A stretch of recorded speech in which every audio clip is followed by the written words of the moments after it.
There's a great saying in Spanish. It goes, "Cuando pierdes tu lengua, pierdes tu patria." When you lose your tongue, you lose your country. When was it the moment that you knew that that was what you wanted to do with your life? Oh my God!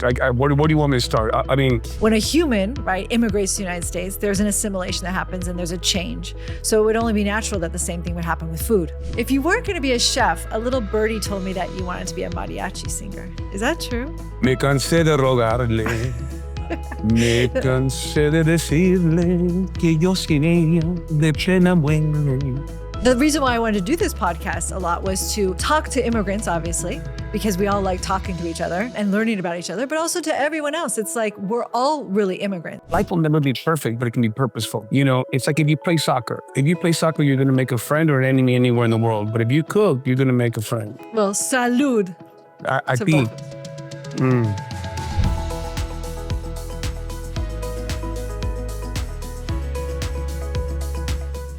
Welcome to Interviews with Immigrants, the podcast where we celebrate the positive side of immigration by cutting through the politics and sharing the real stories, the heart, the humor, and the humanity behind every journey. I'm Andrea Szew, your host, and trust me, you picked a great episode to join us. We're exploring how one man's love for food became a powerful way to honor his roots. They say food can highlight history, be a window to the world, and of course, tell delicious stories. And today, this guest has made it his mission to do just that. He's a chef, a TV personality, author, entrepreneur, and proud Mexican-American who believes preserving one's culture is an essential part of the immigrant story. You've seen him as a judge on MasterChef, a fan favorite on Chopped, and in his own culinary travel show, Taco Trip. He's also stars in Hulu's Tasting Sabor, where food meets heritage in the most personal way. But today, we're diving deeper into this journey and his roots that have shaped him, and we're going to drink a little tequila along the way. Please welcome the brilliant Chef Aarón Sánchez. I am so delighted to be here with you. You have no idea. I am a fan. You know what? You're the person that just tackles great topics, and I'm just saying how delighted and honored I am to be here. Thank you so much for spending the time with us, and I can't wait to jump in. But before we get in, we got to start with a little bit of tequila. So I already poured mine.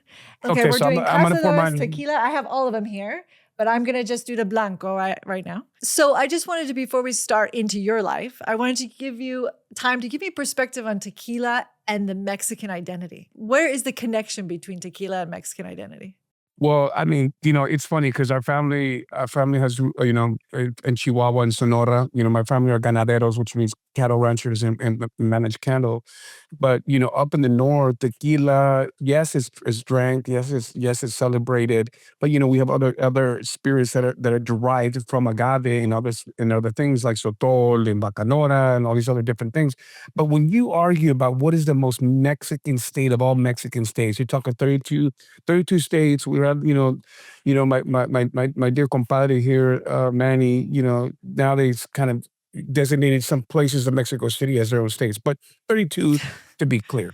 And then with a little bit of sort of wiggle room. But, Jalisco is the birthplace of mariachi. It's the birthplace of tequila. It's the birthplace of like the enchiladas, the birria, like all of these unbelievable iconic elements of Mexican culture that are they're just frozen there and you can't deny it. It just, and it permeates every element of Mexican culture.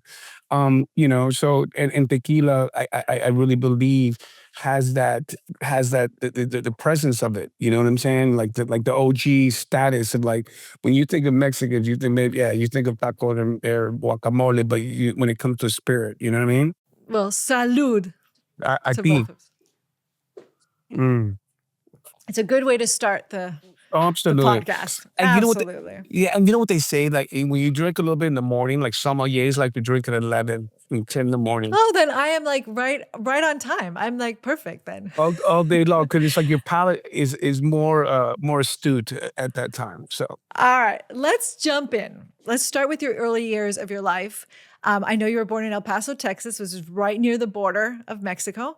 So how was it growing up in a little city? Well, it's not that little, but near such close to Mexico. It's a very good question. My mom was born in Agua Prieta in Sonora, and my dad was born in Ojinaga, kind of down on the shore, down in the valley, but like moved to Valentine, Texas, and kind of grew up in the valley back in the in the early days. And yeah, so the best thing I can describe is I've had 2 feet in two different cultures.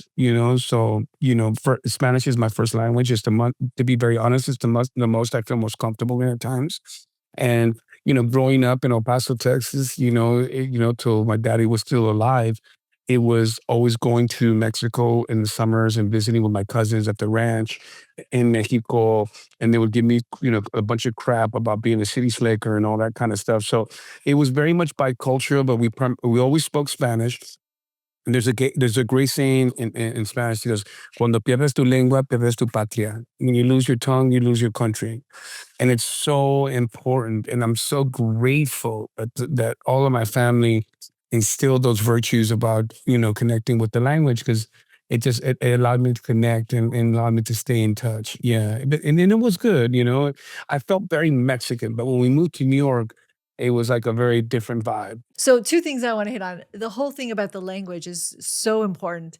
I know I'm married to an Argentinian. When I met him, he forced me to learn Spanish, and it was a torture. Of course. But thank God I learned it, right? Because when I went to Argentina all the times, I was able to connect with his grandparents. I was able to connect with his friends. And you lose that connection if you don't have the language, because it only goes so far, right? I mean, you only can communicate so much and be connected to your heritage if you don't have the ability to communicate. Yeah, absolutely. And then if you want to even think about it just on a personal level, like imagine my son. My son is 14 now, and I did the best I could to put him in immersion school very early on in his life, and make that a very big priority. But at the same time, they lose interest, and you know how it goes. But I just try to surround them as much around Spanish as possible. Because also remember this: all the parents out there that have kids, of our same similar story, you know, you also expose to other different business opportunity if you're bilingual. You know what I'm saying?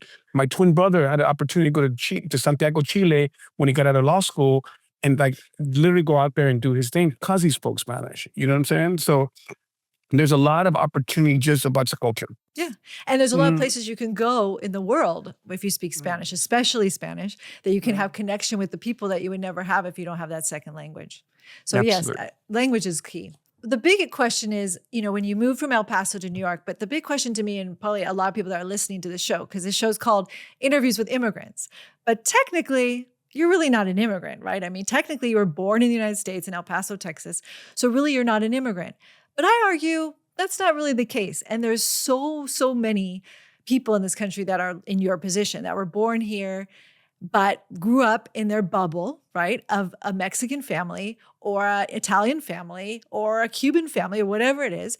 And then at one point, usually it's when you're very little and you start kindergarten or something, you exit your bubble and you enter the world. And in my opinion, that's a moment of immigration.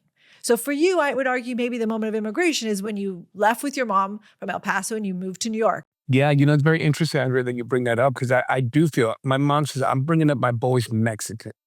And what that means is a whole series of cultural behavior. There's a whole series of manners. There's a whole series of the way you address people, what we eat. I mean, it just permeates every aspect of your life, and it just you can't deny it. So the fact that was my particular narrative, I thought was really interesting. But for me, I'll give you an example. When we got there originally, I was put in bilingual school. I was like in first Oh, grade. wow. I mean, in bilingual school, and I'm like, shh, man, I think my English is pretty good. You know what I mean? Like, so I'm like, Like, what's what are you going on doing here? here? You know what I mean? Like, so I mean, just to give you an idea of the time in the early '80s and what was going on, but like, it was very hard for school systems and people in general, just in New York, to kind of classify kids, I guess. But it all made me stronger at the end of the day. It all really did make me stronger. That was in El Paso they did that to you, or in New York? No, they say no, in New York, when I got there originally. Oh, wow. When we got there originally, yeah. So yeah, it was probably, right out of kindergarten, kind of first grade, second grade kind of deal. I wonder when people asked you when you were little, let's say, 9, 10, 11 years old, I wonder if they asked you if you were Mexican or American, what you would have said. That's a great question. Because it's like, that bicultural feeling of like, I know people, I don't know, I'm sure you've heard this or you've even said this yourself, that it's like, I'm not American enough for the North, but I'm not Mexican enough for the South. It's like, I'm kind of neither here nor there. And I know a lot of that generation is like that because they feel that pull to their culture, to their heritage, but they're not really born there. So it's a struggle. And then, and to your beautiful, driving force behind your podcast is the idea is that the immigrants, right? And but it's not just Mexicans or Latinos that go through this; it's everybody. Imagine all the Korean. I have a lot of Korean American friends, and it's the same deal with them. So everyone's kind of navigating these waters, and I think the word authentic and keeping it real and what that really means is such a broad term. You know what I'm saying? Like I mean, how do you define that? I mean, you know what I'm saying? I really, I struggle at times. The reason why I wanted to do this podcast a lot was to talk to immigrants, obviously, because we all like talking to each other and learning about each other, but also to everyone else. It's like we're all really immigrants. I mean, it's really a technicality of how many generations have you really been in this country? But I've been here for a very long time, but I am an immigrant. I mean, in so many words, because my family was not from here. They were from Eastern Europe. So it's like all of us have come from somewhere. So it's being able to be sensitive to the fact that we're all in the same boat, more or less. We all came together through immigration on some level at some time in our lives. So it's fascinating. And I think it's really beautiful to recognize that, Andrea. And I just think like, you think about, the African influence in France, for instance. When the wars broke out and French was fighting, guess who's fighting alongside them? Africans, Algerians, all these other people, like they're right there and they're waving the French flag. So, you know what I'm saying? And they're not necessarily from there. And I just think it's very important to like, kind of understand, people can adopt their own home. You can still be an immigrant and adopt a new home. Absolutely. In fact, with that being said, I read your book. I have it here. This amazing book. It's so good. It's called Where I Come From and Life Lessons of a Latino Chef. And it's really good. I was like enthralled with it because I'm an immigration attorney and I've been doing this forever. And I love the story. And I love the story of the struggle, of the accomplishments, of the lessons. But there's a few quotes in there, I have to tell you, that I actually wrote down because I wanted to talk to you about them. I know, I couldn't resist because it's like some of them are so in line with what this is about and about immigrants in general that I have to share them and I want to talk to you about them. So one goes exactly with what you just said. This is what you said about the people in the kitchens where you're working in your book. It says, we were justifying our existence in what was for a lot of the team an adopted country, one that was not always hospitable. We weren't just cooking, we were improving the value of our very culture. How powerful is that quote? Yeah, I mean, with you working in the kitchens for all these years, I'm sure you've seen so many immigrants. And what kind of struggles did you see them go through? Oh my God!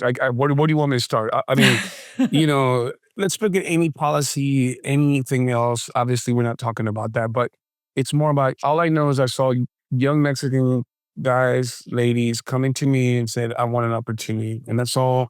And I mean, I can tell you very strongly that the connection, the cultural connection was very powerful. I remember I would have a young kid come to me and said, look, I want to work. And he was recommended by somebody else. And then they would work, they would live, 6 to 8 guys into an apartment, a 2-bedroom apartment, and they would work in shifts. You know what I'm saying? So two guys shared the same bed, basically, right? So one guy would work in the morning, one guy would work at night. They clean the bed, and then like that.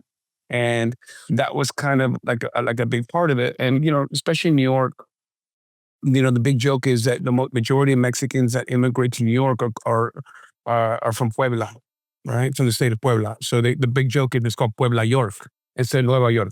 And so it's called Puebla York. And then it got to a point so much that where they had a direct flight from JFK to Puebla. I mean, just because it was like that powerful, you know what I mean? Right. And this is just being candid, like shit. I remember we opened for brunch one time at one of my restaurants, and I told the boys, I'm like, hey man, we're gonna work hard Saturday, but I need everybody here early on Sunday because we're gonna lunch brunch or whatever. And then I always give the guys beers at night after they're done with their shift or whatever, and all that good stuff. And then I came in, and I told them I was gonna be there at 8, and of course I came in at 6:30 to try to check on everybody and just make sure. And then the boys are all in the prep room on cardboard boxes sleeping because they had too much to drink, and they just didn't want to miss the shift. They didn't want to miss the shift. You know what I'm saying? At least they're responsible, like right? It's responsibility. Yeah, so how can I get mad at them? I can't get mad. I'm like, oh, okay, guys, just here's a little bit of soup or whatever, and we're gonna get through the day. And I'm sure you ran into other than Mexicans in the Latin community in New York was huge, right? I mean, I can imagine it's like the whole world is sitting in New York. especially the whole Latin world is sitting in New York. So I'm sure you ran into tons and tons of people. Absolutely, Andrea. And like, so I went to junior high school in a school called Booker T. Washington on 107th and Columbus, which is in, Harlem, kind of like the beginning part of Harlem.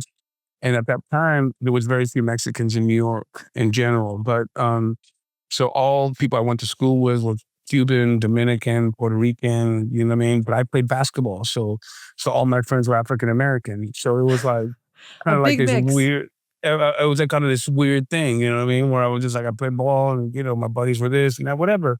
It was great, and growing up in New York City, it's like I got to know, quirky Jewish writers. I got to know really cool uptown, smooth jazz musicians. I got to, you know what I'm saying? So I got to see the gamut. And I don't think I'd be the man I am today if I not been exposed to that diversity. Yeah, like a melting pot that translated into the kitchens also and into the food. And also, yeah.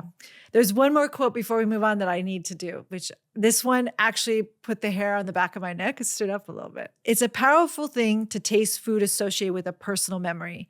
And it's eye-opening when it comes from someone's past. Eating a cook's food is like reading a memoir. It's a window into another world, another culture, another history, another soul. I mean, I couldn't say. And you know what it reminded me of?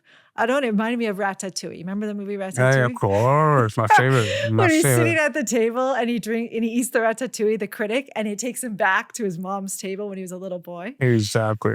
And I just think, as such an incredible chef and been doing this for so long, I would love to get your, kind of your take on this quote from your book. And also the idea of like how food is kind of an immigrant in itself, right? Because food immigrates with the people. And I think we really lose sight of that we wouldn't have Indian food and Italian food and Chinese food and Mexican food. We wouldn't have all this if we didn't have the people that brought it here. Yeah, absolutely. Well, I want to recommend everybody a great book, okay? Right now, where you spoke that, and I'm sure, you're a reader like I am. But there's a book called Near a Thousand Tables, and it's from an author named Felipe Ernesto. And I've never met the man, I just am a fan. But he talks about something very interesting about the idea of the Columbus exchange, which is like the idea of like ingredients migrating from place to place, right? And how sometimes it has religious indications or indications, and it has and other sort of reasons behind it. But the one thing, I'll give you an example. Tomatoes are from the New World, right? But they're allowed to proliferate in Italy, right? But if you look at a map, they're at the same latitude. So the idea is that the actual weather patterns are similar, the soil content might be similar, or et cetera, et cetera. So and it's interesting. Why do you think you have in Napa Bordeaux blends? Because it was saying, you know what I'm saying, like all that kind of thing. But tomatoes, like when I go to other countries and I eat a tomato in, like, let's say, Argentina, because I go there a lot. It's not the same tomato as the tomato I eat in the States. It does not taste the same. And don't want to be mean to the United States, but I will tell you, I'd rather eat a tomato in Argentina than I would here. But so when the food immigrates to the US, right, with everybody, the taste can't be the same, right? Yeah, well, also there's a lot of old school things that we do in other countries instead of America. Like I'll give you an example. Tomatoes should never be refrigerated. We refrigerate tomatoes here. They should be left out. That's why the Argentinian tomato you had is probably perfect. Eggs, another example. And you go to any other country, usually eggs are outside. You know what I'm saying? Like these kind of things as a chef perspective is why that food is so ephemeral. Another term I love, it's like, your life will never be perfect, but it can be purposeful. It's like if you play soccer. If you play soccer, you're going to make a friend or an enemy anywhere in the world. But if you cook, you're going to make a friend. You know what I'm saying? And it's just like, and I encourage everybody that's watching this beautiful podcast is just to be like, look, like you said, we're all immigrants. But if you have an old person elder person, I'm sure I'm going to get my ass kicked. But if you have an elder person that living in your home. Watch your language. Exactly. If you have an elder person living at home, interview them. Watch them cook. And have that catalog. Because I promise you, when they leave this world and you see them again, they're going to be like, hey, how come the hell you didn't video me making my favorite soup? Yeah, because it's like in that quote you had from your book, it's like that's where the story comes through, sometimes just through the food. No, it's incredible. Absolutely. Yeah. The other thing related to food is the idea of when you go, for example, Mexico, every state in Mexico has a different flavor, has a different type of food. Sonora or Sinaloa is different than Mexico City.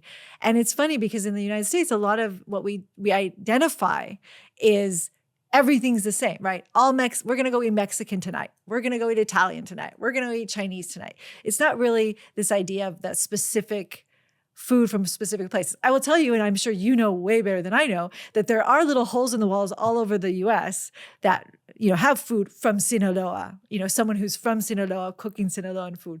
But most of the time it's kind of lumped. Absolutely, you're brilliant. You're doing your research because it's the truth.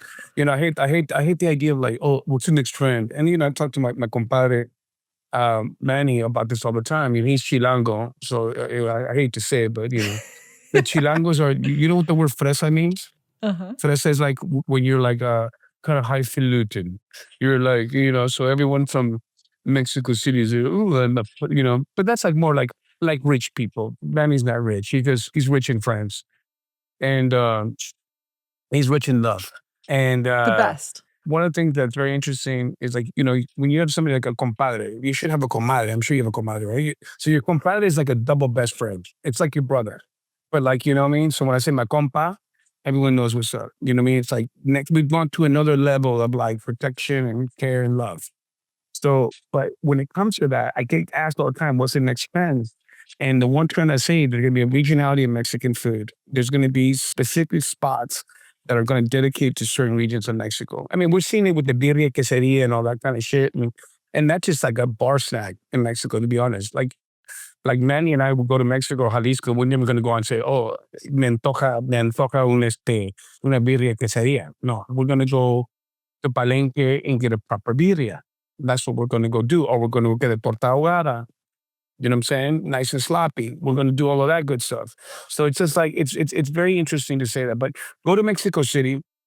I will tell you this. If you want to get a breadth of all the regional food in Mexico, go to Mexico City because you'll find it all there. So we know you're a chef. We know you're incredible. We know you're on TV. We know all these things. But I know you've been asked this 1,000 times, but when was the moment, and I kind of know from your book, but I want the listeners to really hear your story. When was it the moment that you knew that was what you wanted to do with your life? It was a gradual beginning as an adolescent, but I think, in the opening passage of the book, I'm pretty sure I referred to that moment I had in Dia de los Muertos where I just like, to be that young and to understand the importance of death, food and mole and all these beautiful things at one moment, I knew it was important. Like, I knew that this was not something that was going to be fleeting or something that was not going to have a purpose.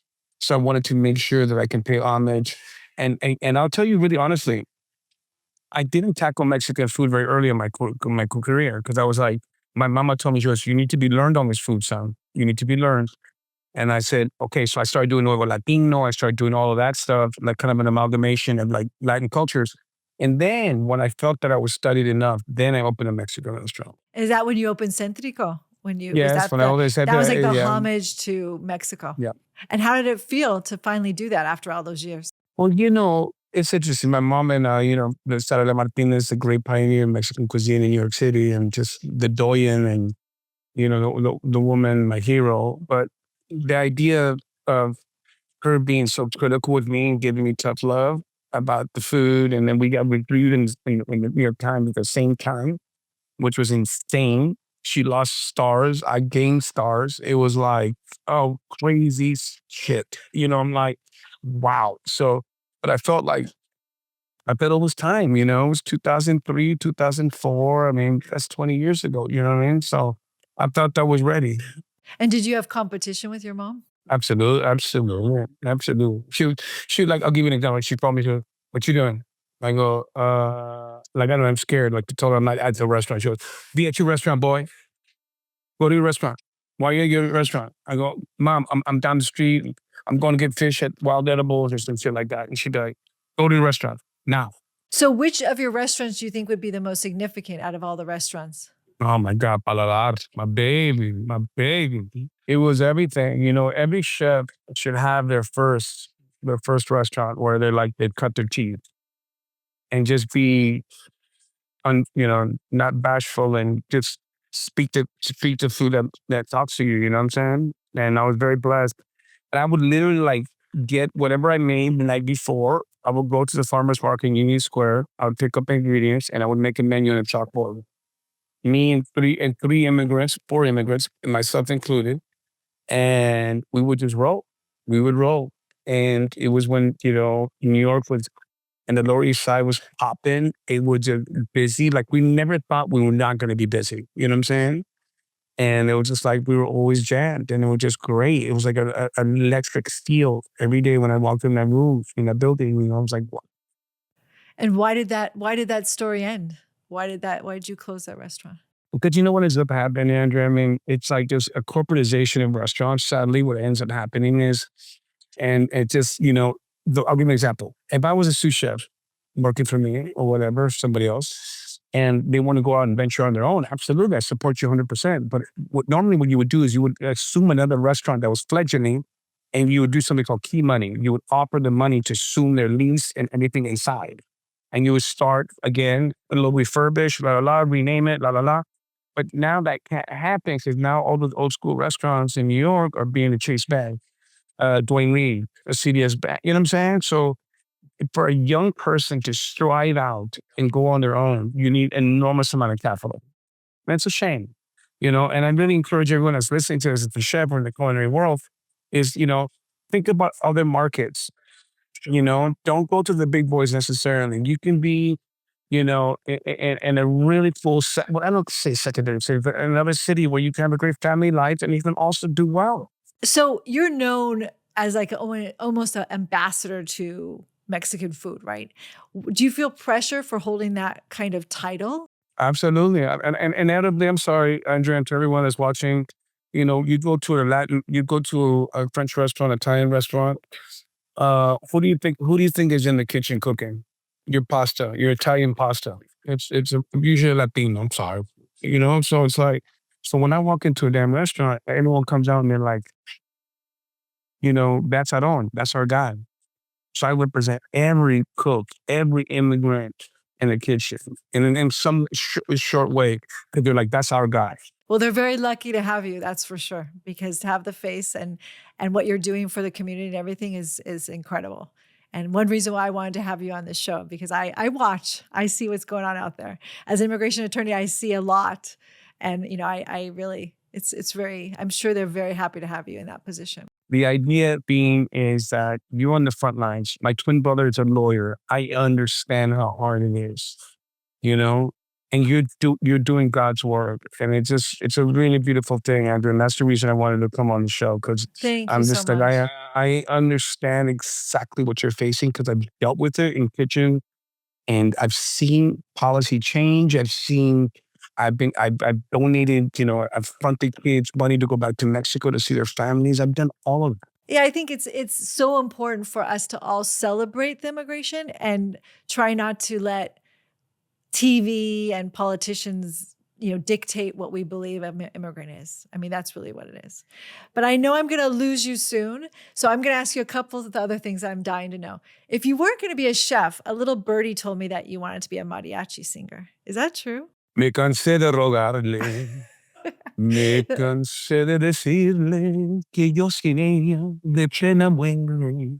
Yeah. Well, I'd hire you. So you're good. You have your future set. So if you lose your chef, if you're not going to be a chef anymore, you'll do that. Oh, no, of course. There's something about tight, stretchy pants. Maybe if I give you a little more tequila, I'll get more. I don't know. I know. No, I'm going to invite you to the house and we'll go, you and your husband or whatever. We'll bring the whole crew over and we'll have a good time. When we visit definitely New Orleans, we will be going to that restaurant. That's for sure. I love that. Well, first of all, before I let you go, there's two things. I want a final note, but I also want to ask about your tattoos really quick, because you are covered, from what I understand, from here down in tattoos. And what is the fascination with tattoos? And also chefs, many, many chefs. I mean, they have so many tattoos. Well, the idea is I guess it's kind of going to the Anthony Bourdain thing of being pirates in the kitchen and doing all that kind of stuff. And tattoos kind of go along with that. I just think nowadays it's kind of got a little bit, I own a tattoo shop in New York City called Daredevil. So if you guys ever want to come and get a tattoo, come see us there. Oh, yeah. NYC. You know me. It looks like I'll be there getting tattoos. Yeah, exactly. Well, for all the cooks. But I think it goes in line a little bit with that. To be very honest, the tattoo and the pain is kind of therapeutic for me. It sounds and cathartic, and some people feel that way as well, so I guess it's kind of, and it represents my culture, my family. Perfect. Okay. You're a first generation immigrant, right? That's what I'm going to label you. And you already kind of said it, but if you were to give anyone out there who is a first generation immigrant any advice you've already given us a lot, but anything else that you can kind of leave the podcast with, a thought about what you could give them and their families who are first generation, they just arrived here, about how to, branch out and how to become ambassador for their own culture. Again, venture to the country of origin of your family. Absolutely. Do that for sure. And don't go to damn Disneyland and make it a point. I'm sorry. And find out the cool things down there. And figure out what aspects of your family's culture that speak to you, whether it's the music, whether it's the art, whether it's the food. There's so many things that can touch to you. And I really encourage all of our parents, our Latino parents, immigrant parents as a whole, to do it young. Don't find excuses. You know what I'm saying? Because I made the mistake. You know what I'm saying? I'm a flawed human like everybody else, but I know how to bring it back. And keep the language. Keep the language. And check and always love grandma's food. Grandma's food's always the best because grandma's food's never in a rush. Always remember that. That food has all day to cook, okay? So check with grandma. Excellent. Well, thank you so much, Aarón. So much. Thank you for coming on. And we'll have to do this again because I have so much more to talk about. Exactly, Andrea. I promise you I'll be back. I need to. It's just a little taste. Thank you. All right. Thank you. Thank you.